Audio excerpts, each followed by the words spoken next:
So Alienware is making some big moves in the gaming industry over the past couple of years. Now Dell seem to have really embraced the gaming market. We've seen new awesome looking M series laptops, we've even reviewed one of their Aurora towers a couple of years ago, and now we've got something a little bit more special. It's their new super high refresh rate 360Hz gaming monitor called the AW2523HF. And by now you've probably guessed it, but we're going to be talking about it in today's video. The Alienware 2523HF stands at 56 centimeters in width, which is the screen including the very thin bezels, 24 centimeters in depth, which is pretty much the base plate, and 39 centimeters in height with the stand at its lowest position. It does increase to around 56 centimeters if you use the full height of the stand. There is tilt, swivel and rotation movement, and if you want a vertical aspect ratio for the screen. The stand though is pretty chunky, I must say. It's far from those sleek slimline stands fashioned on the productivity type monitors, and even something like the AOC gaming range with the skinny legs that we've seen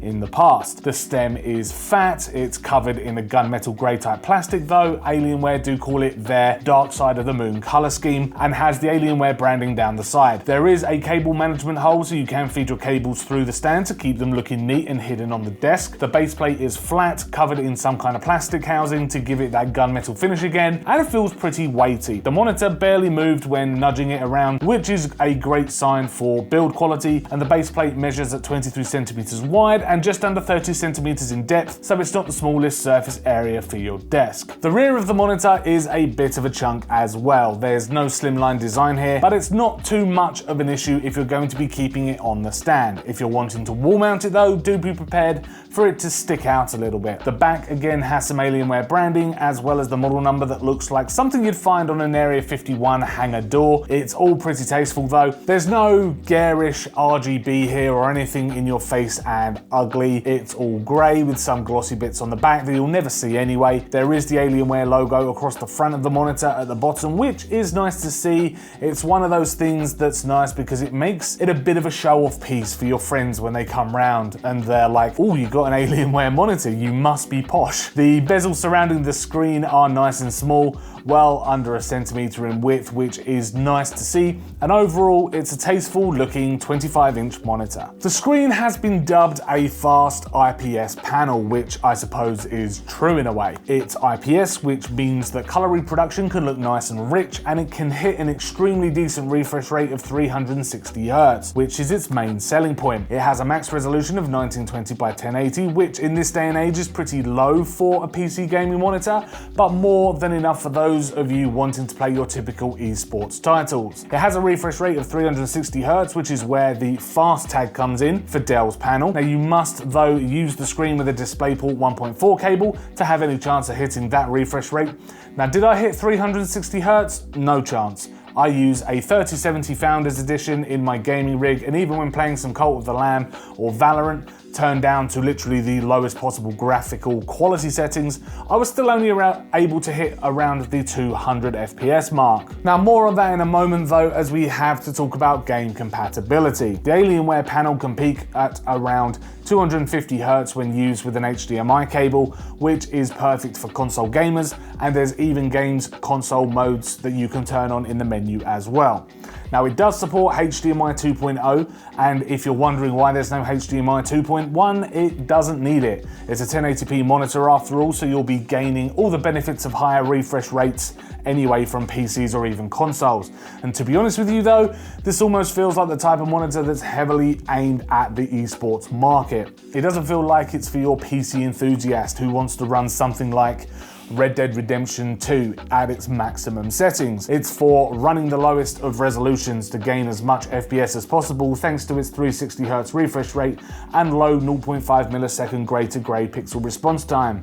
So you can gain the smoothest, most lag-free experience when popping headshots in Valorant or CSGO. Now speaking of Valorant, I set my resolution to the lowest graphical settings preset and at 1920 by 1080, and I was getting around the 250 to 260 frames per second at the top end, but dropping down to around around 180 at the lower end during intense action-packed moments. So unfortunately, nowhere near the 360Hz compatibility of the monitor. So take it as you will. It felt like a much smoother experience though, coming from my 165Hz 1440p MSI monitor for sure, and I mean there is a noticeable difference. Moving on to something a little more demanding, I had a few rounds of Apex Legends, and while yes, being able to play at higher refresh rates made the game feel a lot smoother to play, I still had to reduce my graphics quality to the lowest I possibly could to hit the higher refresh rates. Now from what research I have done, it's not technically a 360Hz compatible title, it'll cap out way before that, but even still, I struggled on my system to reach that hard cap anyway, and I had everything turned down to the absolute minimum. Playing Overwatch was a similar story as well, though it's a popular eSports title and absolutely confirmed compatible with 360Hz refresh rates, my PC just wasn't up to scratch. Again, I turned everything down to its bare minimum graphical settings, and yes, while it performed a lot smoother than my 165Hz MSI monitor, I wasn't hitting anywhere near the 360Hz this monitor is capable of. Now around the back, as I mentioned, you've got your DisplayPort 1.4, a couple of HDMI 2.0 inputs, a headphone port, a kettle plug, input for power, and a USB 3.2 Gen 1 hub that needs a cable to connect to your tower to power the 4 USB ports on the monitor. Underneath and in the middle you can find a joystick which is there to help you through menus, and I must say it's pretty self-explanatory and Dell's done a great job with their menu design. So starting off, press the joystick in once and you're greeted with what I can only describe as a shortcut menu, which shows the most popular options like your brightness control, accessing the dark stabilizer, your alien vision, which overlays this different type of graphical effects to aid with gaming, and your input source. Press up on the joystick and you enter the full main menu. Just before we dive into the main menu, the shortcut menu also shows you information on your display preset if Smart HDR is on, the response time, and the level the dark stabilizer is set at. Diving into the full menu, you're greeted with the game menu first. Here you can change your preset from a custom preset to FPS, to racing, to RTS, etc, etc. There's loads of them on there, and you can also enable an on-screen frames counter. Now I kept my response time setting at fast, which looked alright in the UFO ghosting test, as I actually witnessed 0 ghosting on that test, which was absolutely astonishing. Not that ghosting is a huge issue with my old monitor at 165Hz, it's not noticeable in games anyway, but to run the dedicated ghosting test like the UFO one and literally see 0 ghosting was just remarkable. Diving into a calibration test, I ran it twice. Once before any kind of color calibration had been done, and once after I had calibrated the color. For the most part, testing was nigh on identical. Dell claims that the AW2523HF has a contrast ratio of 1000 to 1, which is pretty on par with my findings. The contrast ratio was slightly different, with a 1110 to 1 pre-calibration and 990 post-calibration, which I wouldn't say affected anything to do with gameplay, and color accuracy scored a slightly better delta E of 2.73 from 2.66 after calibration. Testing its color uniformity, there was a hot zone in the bottom left and right hand corners, which fell in line with what I was getting from the edge lit LED backlight from the IPS glow present in the monitor. Now of course this is the worst case scenario, and the image on screen now was taken in a very dark room. This had no effect on my gaming or even productivity when using the monitor, and was non-existent when using it in my day-to-day life. On here as well you can see that Dell has used an anti-glare coating on the screen, which is probably causing that lack of max brightness, but it's there to stop reflections from being too distracting from lights in your room. And finally, while Dell claimed that the monitor covered 99% of the sRGB color gamut, testing this pre and post calibration saw a score of 94%. Hello, Editing Steph here, just to clarify on some of the color gamut numbers that I gave in the video. The sRGB score pre-calibration came in at 94%, but when I did run a color calibration on the monitor, it came out at 97%.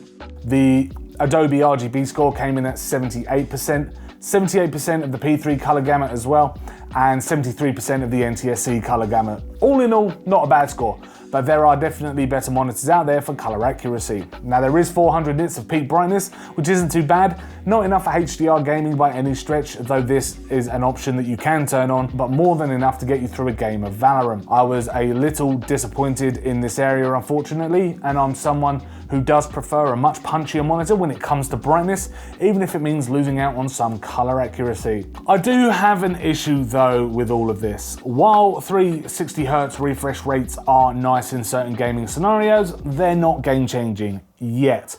It seems like very few games are actually compatible with that type of refresh rate, and the very few that are seem to be aimed at hardcore aspiring esports gamers like Rainbow Six Siege, Fortnite, Valorant and Overwatch, where graphical performance doesn't really matter as much as the milliseconds that's linked to your frames per second. Likewise with game compatibility, the hardware needed to actually run a game at a consistent 360Hz is mental.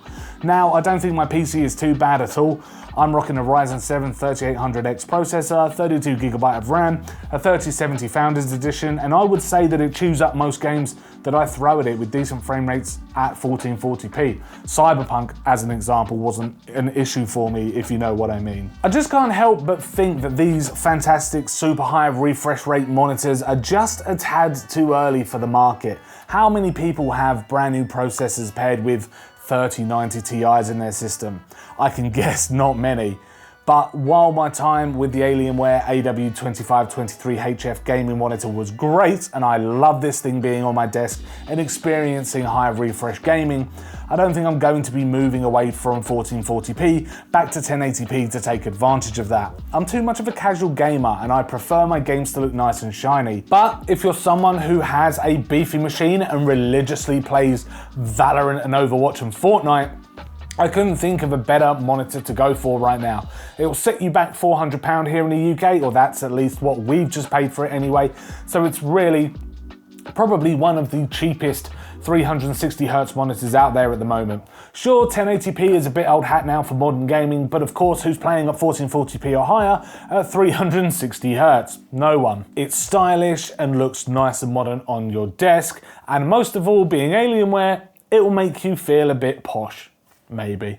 Thank you very much for checking out this video review of the Alienware AW2523HF gaming monitor. If you enjoyed this video, please hit that like button, subscribe to keep up with our latest tech and gaming videos, and also let us know in the comments down below what you think about this new monitor. Is this something you would have on your desk?